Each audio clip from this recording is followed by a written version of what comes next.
Capítulo 10. A passagem do ano. Os dias estavam ficando mais compridos, porém o frio era mais intenso. O pai disse: quando os dias começam a encompridar, o frio começa a aumentar. Finalmente a neve amoleceu um pouco nas encostas do sul e do oeste. Ao meio-dia, os pingentes gotejavam. A seiva começava a subir nas árvores e era época de fazer açúcar.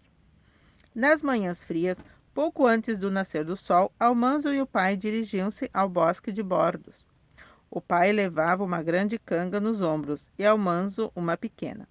Das extremidades das cangas pendiam tiras de casca de árvore com grandes ganchos de ferro, nos quais estavam presos grandes baldes de madeira.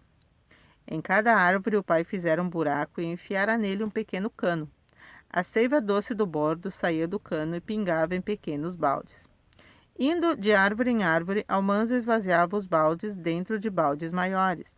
O peso pendia de seus ombros, mas ele firmava os baldes com as mãos para impedi-los de balançar.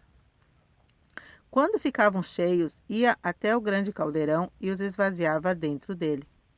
O grande caldeirão pendia de um pau colocado entre duas árvores. O pai mantinha o fogo aceso embaixo dele para ferver a seiva.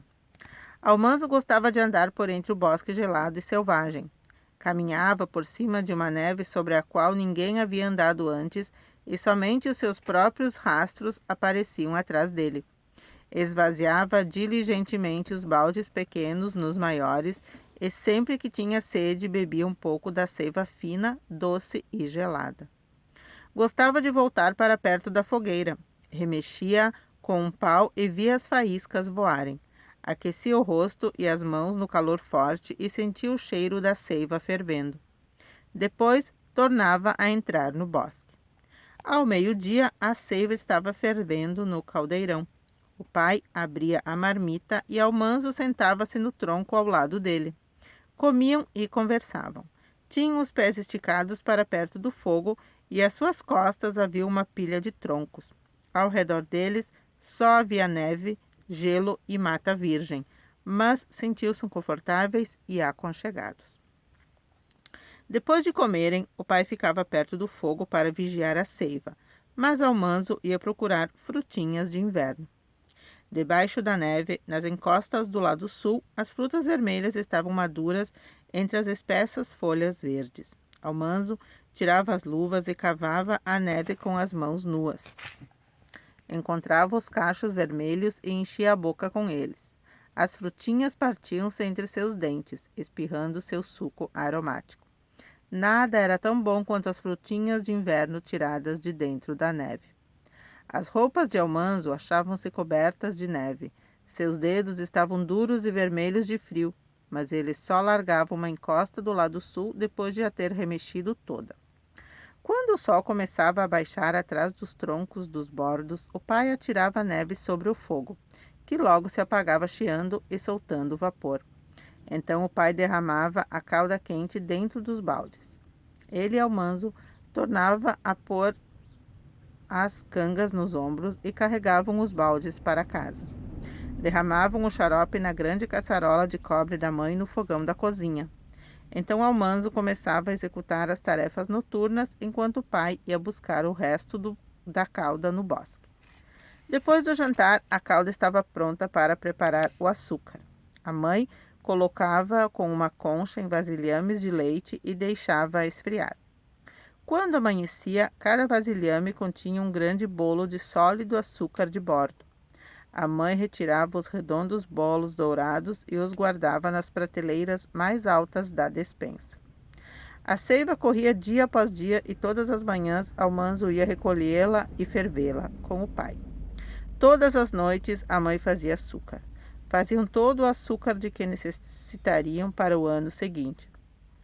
Então, a última calda fervida não era transformada em açúcar.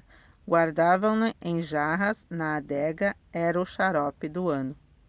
Quando Alice voltava da escola, cheirava Almanzo e exclamava: "Oh, você andou comendo frutinhas de inverno." Achava que não era justo que ela tivesse de ir à escola, enquanto Almanzo apanhava seiva e comia frutinhas de inverno. Dizia: "Os meninos é que se divertem." fazia ao manso prometer que não tocaria nas encostas do lado sul ao longo do rio das Trutas, além do pasto das ovelhas. Assim, aos sábados, iam juntos cavar aquelas encostas.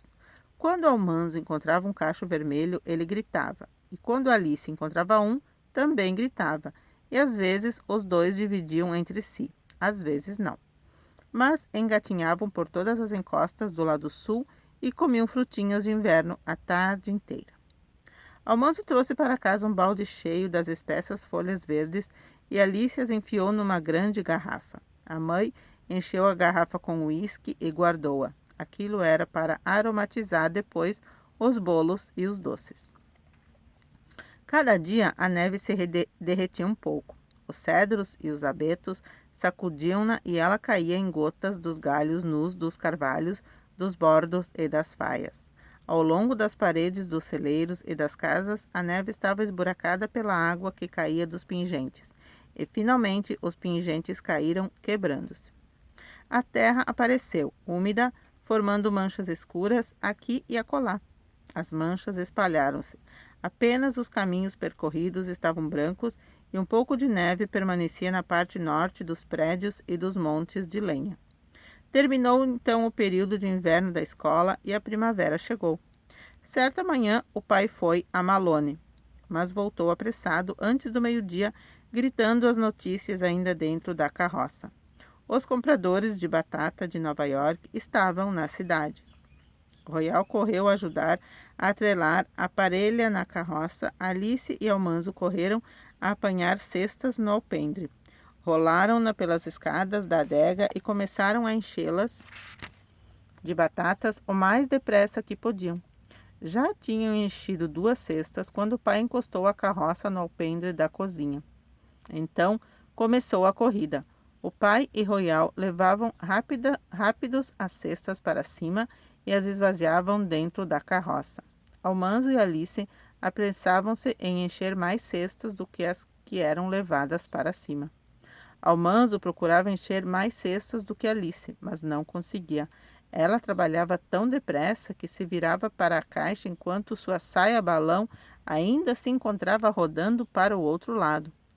Quando empurrava os cabelos para trás, as mãos deixavam manchas em suas faces. Almanzo ria do rosto sujo dela e ela ria para ele. Vá se olhar no espelho. Você está mais sujo do que eu. Mantinham as cestas sempre cheias. O pai e Royal não tinham que esperar. Quando a carroça ficou cheia, o pai partiu apressado. A tarde ia pelo meio quando ele voltou, mas Royal e Almanzo tornaram a encher a carroça enquanto ele fazia uma refeição fria e logo partiu levando outra carga. Naquela noite, Alice ajudou Royal e Almanzo nas tarefas noturnas. O pai não chegou para o jantar, não chegou na hora de dormir. Royal ficou acordado esperando por ele. Tarde da noite, Almanzo escutou o ruído da carroça e Royal saiu para ajudar o pai a limpar e escovar os cavalos cansados que haviam percorrido 30 quilômetros transportando carga naquele dia. Na manhã seguinte e na outra, todos começaram a carregar batatas à luz de velas e o pai levou a primeira carga antes de o sol nascer. No terceiro dia, o trem de batatas partiu para a cidade de Nova York, mas todas as batatas do pai iam nele. 500 bushels a $1 cada um, disse ele à mãe durante o jantar. Eu lhe disse, quando as batatas tinham abaixado no último outono, que subiriam na primavera.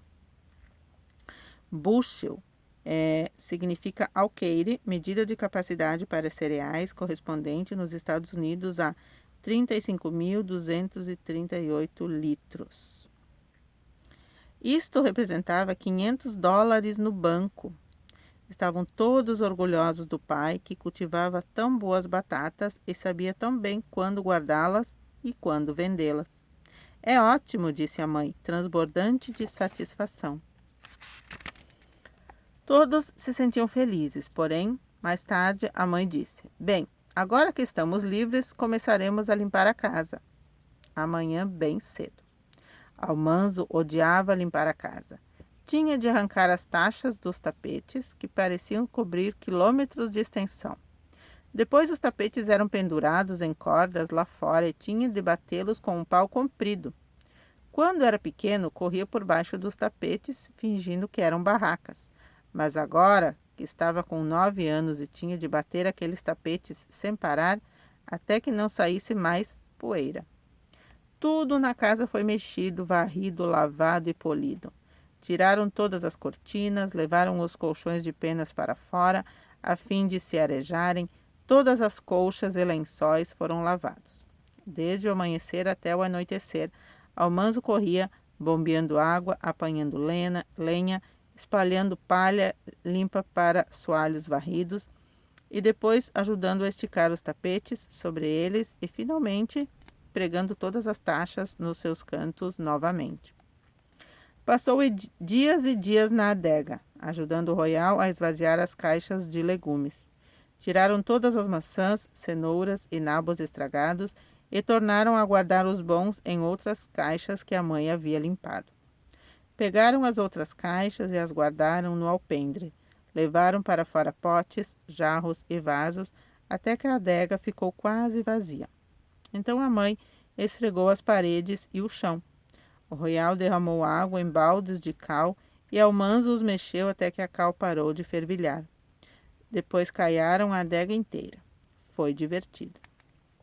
Deus me perdoe, disse a mãe, quando eles subiram.